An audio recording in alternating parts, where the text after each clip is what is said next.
Министерката за одбрана госпоѓа Славјанка Петровска во притужба на началникот на Генералштабот на армијата генерал подполковник Васко Герчиновски.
Команда на САД.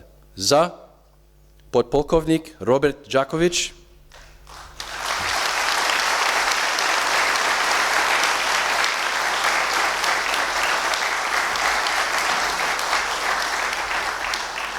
За майор Тони Павловски.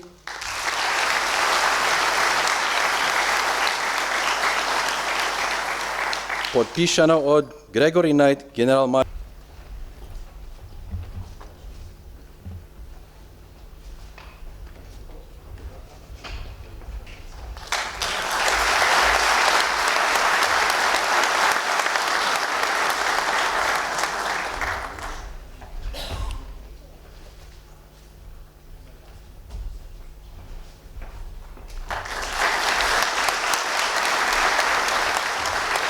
Почитувана министерка, почитувани генерали, почитуван генерал Грегори Најд, командант на Националната гарда, дами и господа, припадници на Министерството за одбрана и Генералштабот на армијата. Ви го честитам денот на армијата. Како членка на НАТО алијансата, големи, имаме визија, имаме јасни смерници во која требаме да ги движиме нашите процеси. Приоритетите ќе ни бидат реформите, трансформацијата на армијата, модернизацијата, постигнување на поголеми психофизички огнени способности, обука, вежби во земјата, во странство, во мировните операции и на вистина заветот на сите во изминатите 30 години кои се вложија во армијата, но и генерации и линтенци и асномци да продолжиме со највисокиот рейтинг во општеството кој го има армијата. 30 години армија, значи 30 години сигурност, безбедност, но и државност. Многумина од вас сте сведоци на почетоците на нашата македонска армија. Многумина од вас се дел од темелите на нашата национална безбедност. Но токму вие, но и сите припадници на и вработени, сте сведоци, но и чесници во промените, во трансформацијата на нашиот одбранбен систем. И токму таа ваша енергија и посветеност ја оствари нашата клучна стратешка цел – членството во НАТО.